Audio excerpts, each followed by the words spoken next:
The most sacred object in the entire Bible disappeared, and nobody officially knows. The Ark of the Covenant, the golden chest that carried the Ten Commandments, that parted the Jordan River, that brought down the walls of Jericho, vanished from human history sometime before 586 BCE. And in the 2,600 years since, no government, no archaeologist, no religious authority has produced it.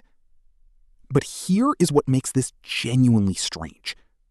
3 completely separate traditions, Jewish, Christian, and Ethiopian Orthodox, each believe they know exactly where it is. And their answers could not be more different. Let us establish what the Ark actually was. Exodus, chapter 25, verses 10 through 22. God gives Moses precise instructions. An acacia wood chest, 2.5 cubits long, 1.5 cubits wide, 1.5 cubits tall, covered inside and outside with pure gold. 2 cherubim on top, with wings spread upward covering the mercy seat. 4 golden rings at the corners for carrying poles. And inside, the 2 stone tablets of the 10 Commandments. Later, Hebrews chapter 9 verse 4 adds a golden jar of manna and Aaron's staff that budded. This was not a religious symbol. According to Scripture, this was the literal dwelling place of God's presence on earth. The place where heaven and earth physically met. The Ark's power in Scripture is documented and terrifying. Numbers chapter 10. When it moved, Moses declared, "Rise up, Lord, and let your enemies be scattered." It led Israel through the wilderness for 40 years. Joshua chapter 3. When the priests carrying the ark stepped into the Jordan River, the waters stopped flowing and Israel crossed on dry ground. Joshua chapter 6. The priests carried the ark around the walls of Jericho once a day for 6 days and 7 times on the 7th day. The walls collapsed. 1 Samuel chapter 5. The Philistines captured the ark in battle and brought it to Ashdod. The next morning, their god Dagon had fallen face down before the ark. They stood him up. The next morning, he had fallen again, his head and hands broken off on the threshold. Then tumors broke out across the entire Philistine population in every city the ark entered. They sent it back after 7 months.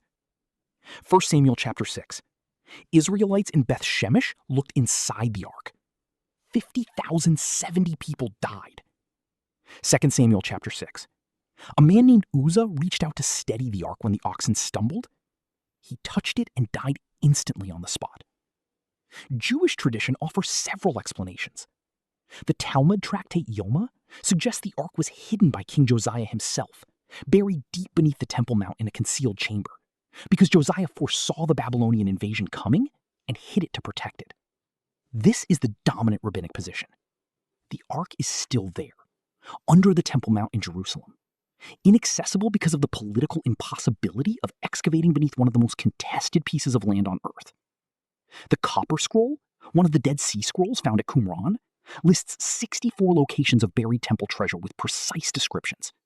Some researchers believe it points to locations beneath the Temple Mount itself. No excavation has been permitted to verify. The Ethiopian Orthodox Church offers a completely different answer, and they are the only institution on earth that claims to currently possess the ark. Their tradition, documented in a 14th century text called the Kebra Nagast, the Glory of Kings, states that the Queen of Sheba visited Solomon as described in 1 Kings chapter 10. She returned to Ethiopia pregnant with Solomon's son, Menelik.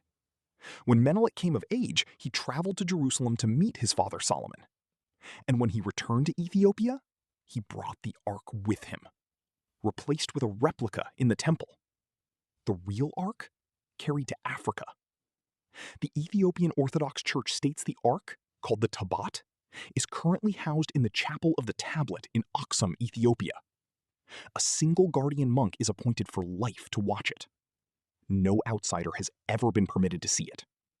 No photograph exists. No verification of any kind has been permitted. The guardian monk, when he dies, takes whatever he has seen to his grave. The third major tradition involves 2 Maccabees chapter 2, a text included in Catholic and Orthodox Bibles but not Protestant or Jewish canons. It states that the prophet Jeremiah, before the Babylonian invasion, took the ark and the tabernacle and the altar of incense and sealed them in a cave on Mount Nebo, the mountain where Moses died, overlooking the Promised Land.